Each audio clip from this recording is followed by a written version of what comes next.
Welkom by Jaco Kwadraat, die potgooi waar ons probeer om geld prakties, persoonlik en prettig te maak soos net twee rekenmeesters kan.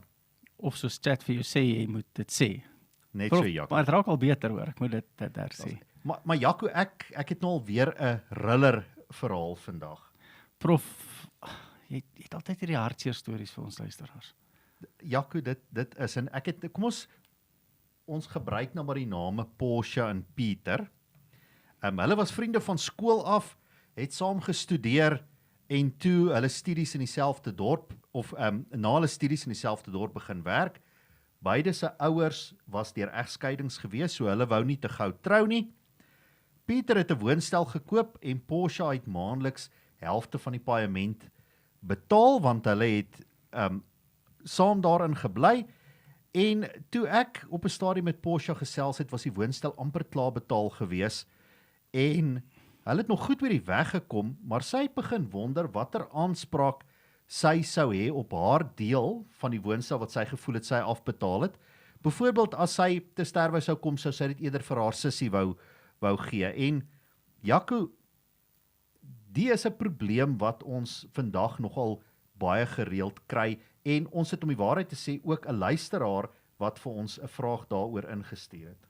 Prof, maar ek dink kom ons stel gou eers ons gas in die ateljee bekend. Ek dink jy's nou weer soos gewoonlik ongeskik, maar ek neem aan dit taakgedrewe. Ek wonder of dit nou anders sou wees as die gas net iemand anders was as jou seun, of dit nou anders sou wees. So ons het 'n baie belangrike gas vandag. Nou verander jy sy storie hierso. So ja, nou jammer. Maar jy ken ek al jou pa soos hy is. Ek meen, dit is nou nie asof haar salf te smeer is dan op sy ou dag nie. So, Janu, dankie dat jy bietjie saam met ons kom gesels. Jy het nou gehoor die storie wat jou pa met jou gedeel het.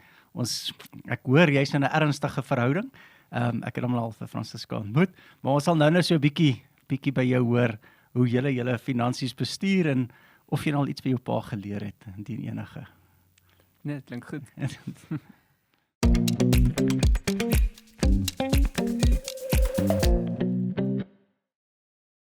So Jaco, kom ons hoor gou wat het die luisteraar gevra. Hallo Jaco en Jaco, ek het 'n vraag vir julle. As jong mense nog nie getroud is nie, maar hulle is in 'n ernstige verhouding, dink julle dit is wys vir hulle om saam 'n bankrekening en gesamentlik hulle finansies te doen, of moet hulle dit hou vir na die troue? Daar's hy, 'n baie reguit en eenvoudige gelaaide vraag, Jaco. Prof, ja, daar's klomp maniere. Ons ken die persoon wat die boodskap gestuur het. So ek dink mense moet so 'n bietjie konteks gee, want ons ken die konteks, omdat ons die persoon ken.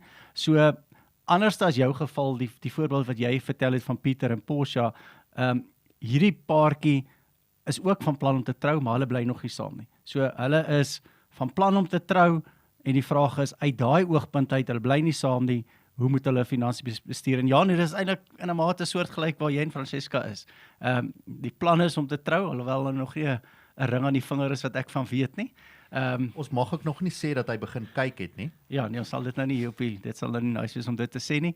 Maar so, kom ons praat so 'n bietjie oor dit, maar julle het ook al 'n paar goed saam begin. Ek meen die plan is om te trou, julle het al daar gesels en julle spaar so 'n bietjie saam. So vertel ons 'n bietjie, wat doen julle, hoe doen julle dit, en dan gaan ons van ons kant af iets te sê daaroor, waarskynlik. Okay, ja, nee, ons het 'n semi-gesamentlike rekening. Die idee is dit is nie, want ons is nog nie getroud nie, so ons is nie afhanklik van mekaar nie. So die idee is eintlik, dis net om geldjies saam weg te sit as ons iets lekkers wil doen. So byvoorbeeld ons gym saam, so die geld vir ons gym membership word daar uitbetaal. Maar die idee is, wanneer ook al een van ons lus het om ietsie vir ons albei te doen, dan sit ons geld in die rekening, en dan kan dit nou gebruik word vir iets wat ons saam besluit het ons wil gaan doen, as ons byvoorbeeld 'n koffie wil gaan kry, of as ons dalk miskien, ek weet, ons het laas Desember het ons 'n snybord gekoop vir die kombuis vir een dag, want ons het baie mooi ingesien. So dis dit ietsie waar ons geld in wegsit wanneer ons ekstra geldjies het wat ons graag wil iewers bare vir ons. En dan ietsie saam daarmee te gaan doen. Okay, kan ek 'n persoonlike vraag vra hieroor gou, Janu? So sê gou om daarom vooraf gewaarsku. Laat ek persoonlike vraag gaan vra, ja. So gee elkeen dieselfde bedrag of gee julle soos julle kan? So want waar ek wil by uitkom is en niks op julle, ek praat in die algemeen. Dis 'n baie mooi idee en ek dink dis baie oulik en dis goed om saam te leer om jou finansies te bestuur, maar ek meen daar's geen waarborge. Ek meen selfs mense wat getrou is bly nie by mekaar nie. Soveel te meer mense wat nog nie getroud is, daar's geen waarborge nie. So en dan is die vraag, as daar moes iets gebeur met die verhouding, en ek praat nie van julle nie, ek praat oor die algemeen, en elkeen het nie dieselfde gegee nie.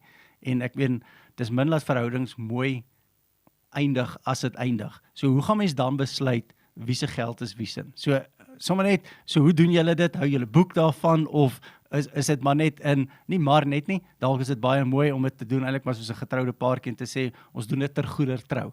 En as daar ergens iets gebeur, 50-50 of whatever die geval mag wees. Ja, nee, ek kan dink dit kan nogal baie drama en moeilik wees. So in ons geval, ons hou die bedrag baie klein. So dis 100, 200 rand. Dis nou nie duisende rande nie. So dit hou dit redelik klein en ek dink die regverdige deel in hierdie situasie is om dit helfte te hou. Dit maak nie saak hoeveel wie bygedra het nie, want dit is sodra dit in daai rekening ingaan, is dit ons geld. Dis nie myne en dis nie Mahane nie, dis ons in. So as dit ons in is, dan moet ons dit in die helfte weer deel. Okay. Prof, jy Ja, so kom ons gesels nou sommer so 'n bietjie met Jano hier.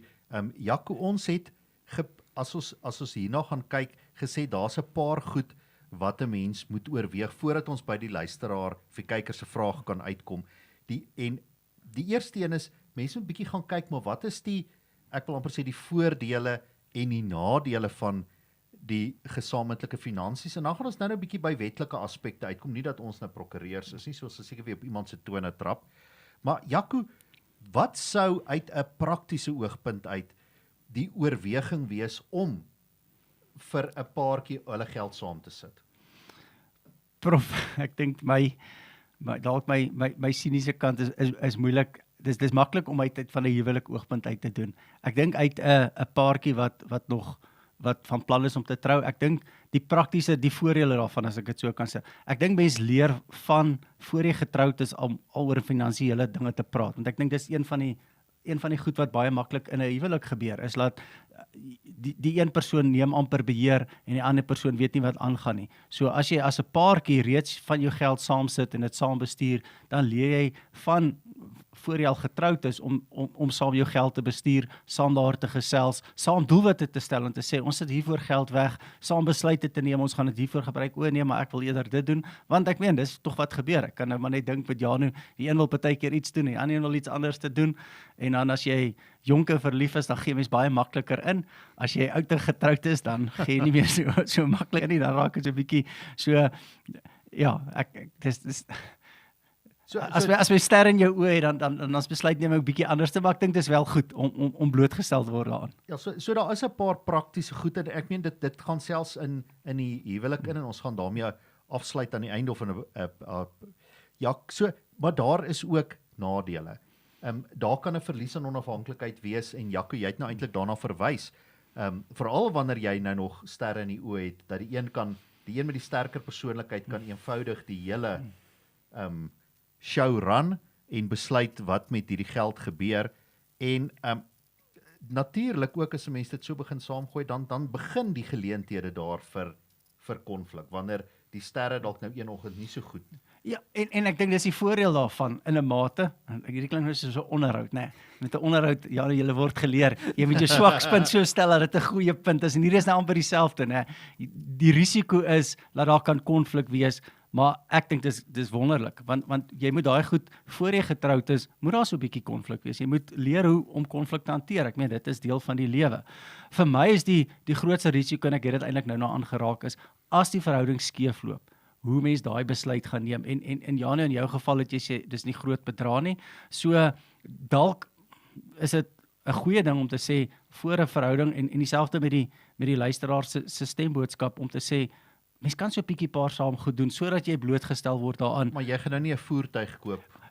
Ek wil amper sê, jou voorbeeld met Porsche en Pieter, dis die ander ekstreem. En daar is vir my 'n groter risiko, want ons het gesels ook voor die tyd oor Porsche en Pieter, om te sê, maar in Porsche se geval, het sy dalk nou meer van die huis al afbetaal as die ander een. So sy het ekstra geld weggesit in die verband. So Maar sy die huis is en al- eintlik nie op haar naam nie. Hy's nie eens op haar naam nie. So dis die ergste. Ek meen die huis is net op sy naam. Sy het 'n groter gedeelte van die verband afbetaal en as daai verhouding nou skeefloop, dan is dan is dit baie moeiliker. So Maar Jaco, kom jy praat nou van die risiko. So kom ons stap so 'n bietjie verder want ek dink dit is ook iets wat ons dalk agter die luisteraar se vraag na kan kyk.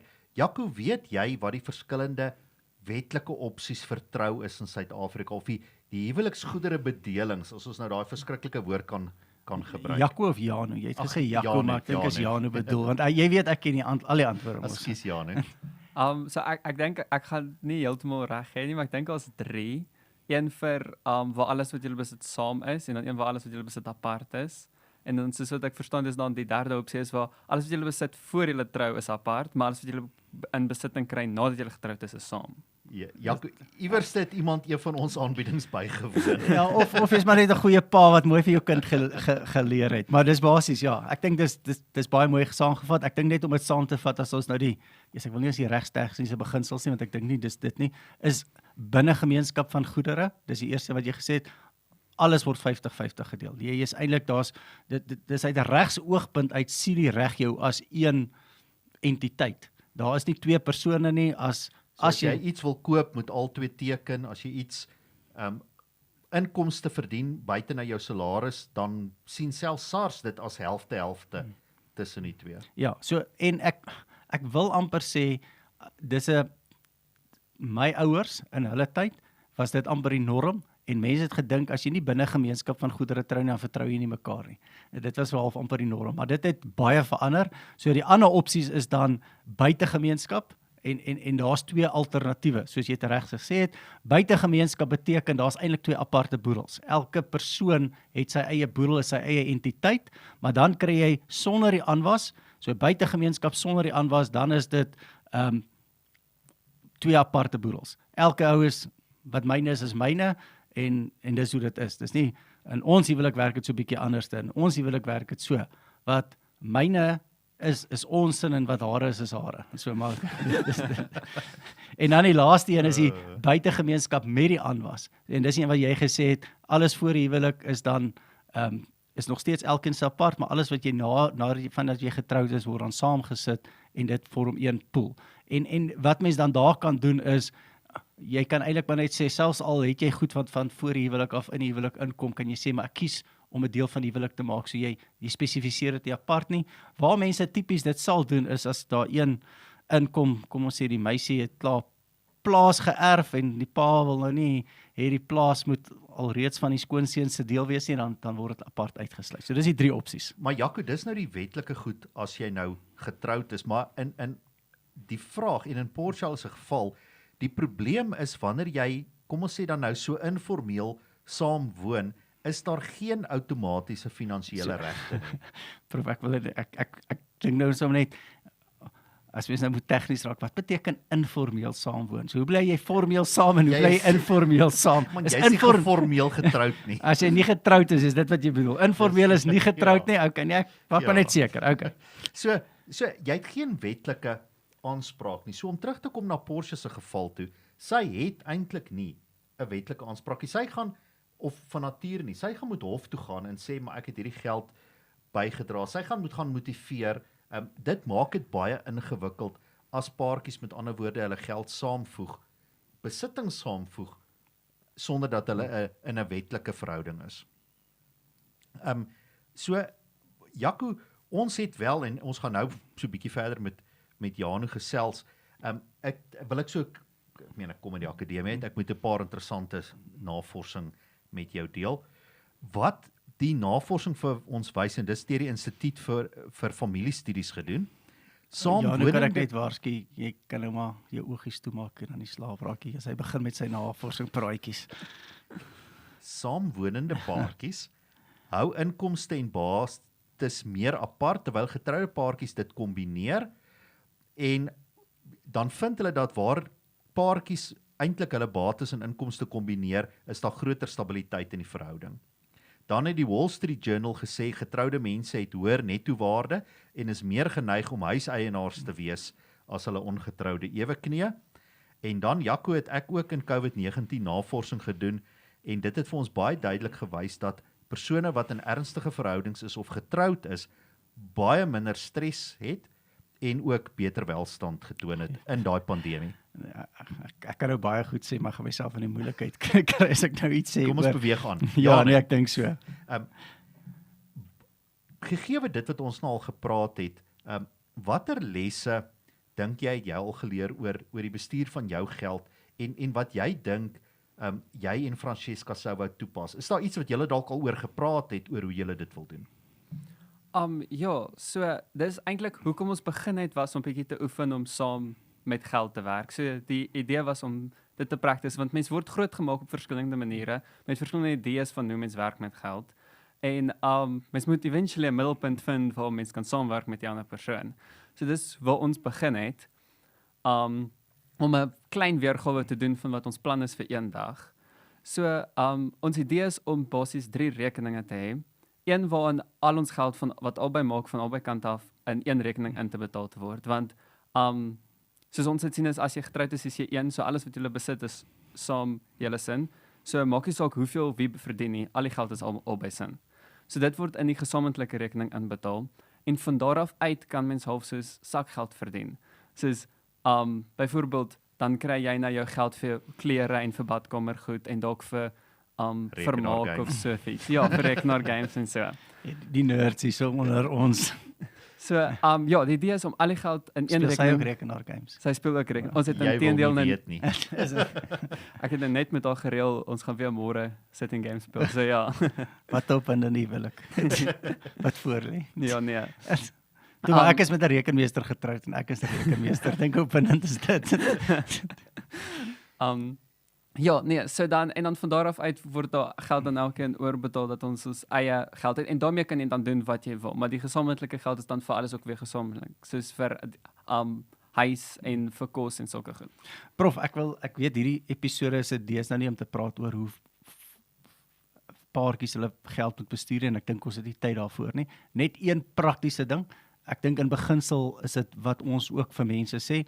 Die praktiese deel daarvan is mens kan nie een rekening hê en dat jou geld in een rekening betaal word nie. As jy salaris sê moet die rekening in jou naam wees, jou salaris gaan daarin, hare gaan en dan kan jy dit weer oorplaas na gesamentlike rekening. Maar uit 'n praktiese oogpunt kan mens nie een jy kan een in een naam hê, maar jou salaris gaan nie daarin so Ja, betaal die word nie. werkgewers het baie keer vandag ek wil amper sê so 10, 20 jaar terug was dit maklik dan baie vrouens ek weet wat se geld in hulle man se bankrekening inbetaal word, maar deesdae is werkgewers nogal nie genee om dit te doen nie. So prof, ek dink ons moet afsluit. So Janu, baie dankie vir jou tyd en jou insigte hierso. Jou pa het jou mooi geleer. Jy het al die regte antwoorde gegee of ergens het jy anders die regte inligting gekry. Ek weet nie noodwendig of dit jou pa was nie, maar ek dink wat vir my uitkom uit wat julle doen uit die vraag van die luisteraar en selfs uit daai jou storie is dis goed om voor die huwelik mens moet oor hierdie goed praat. Finansies veroorsaak baie konflik in die huwelik en as mens vooraf kan al leer om dit saam te bestuur, dink ek, is dit net soveel makliker dat as daar groot besluite is en moeilike besluite is, dat jy as paartjie al reeds geleer het om dit saam saam die besluite te neem en saam oor te praat. So ek dink goed vir julle. Jaco, ek wil afsluit met 'n uitdaging vir ons jong luisteraars en kykers wat dalk nou op hierdie punt staan waar Janu hulle nou staan. En Janu kan ook sommer luister. Ek wil vir julle 'n agendaatjie gee vir 'n koffie of 'n milkshake afspraak. Gaan praat 'n bietjie of oor finansiële verpligtinge wat hulle ek wil amper sê die paartjie uit hulle vorige verhoudings dalk het of hulle dalk al van tevore bankrot was. Gesels bietjie oor julle kredietgradering. Daar's interessante plekke aanlyn wat jy dit gratis kan kry. Gesels dalk 'n bietjie oor wie 'n kompulsiewe koper is, daai een wat nie die kredietkaart behoort te hê nie. Oor ek dink daai wat jy nou gesê het, wil julle bates in julle gesamentlike name hê. Gesels 'n bietjie oor watter van hierdie huweliksvoorwaarde kontrakte vir julle goed gaan wees. Gesels bietjie oor of jy verkies om geld op vakansies of dinge uit te gee, wil jy eerder goed koop. En dan die laaste een, gesels ook 'n bietjie sommer nou al oor hoeveel kinders jy wil hê, want dit gaan dalk 'n klomp ander van jou besluite beïnvloed. As jy weet jou vrou wil 6 kinders hê, moet jy dalk al nou begin minder vakansie hou om net gewoon te raak dan. Of jy moet juis gaan elke week vakansie hou. Ja, terwyl jy kan. Ja, vir my was een van die dinge om te sê 3 maksimum, want na 3 moet jy 'n groter kar koop en dit werk nie vir my nie. So. En dis hoekom jy 'n paar 7-seaters het. Net so. Janu, het jy enige laaste vraag of opmerking vir ons kykers? Ja, ek dink dit wat ek wel wil sê is dit was natuurlik nie maklik in die begin nie. Ons moes eers baie mooi daaroor praat en dinge uitfigure voor ons dit net begin doen het, want mens word maar verskillend groot gemaak en dit maak dinge moeilik, maar soos wat mense oefen raak dit al hoe makliker en makliker. Soos ek het al vergeet ons het 'n gesamentlike rekening. Ja, kom net weer natuurlik. Dit gebeur nou net van nature, maar ja. Nee, dis al wat ek vir nog gedeel het. Baie dankie. Daar's hy. Jaco, ek wil die kykers dan met daai gedagte los dat niks wat die moeite werd is gaan maklik kom nie, maar hier is dalk ietsie wat jy kan oorweeg. Ja, ons hoop die luisteraars, ek hoop die persoon wat die boodskap gestuur het iets geleer uit.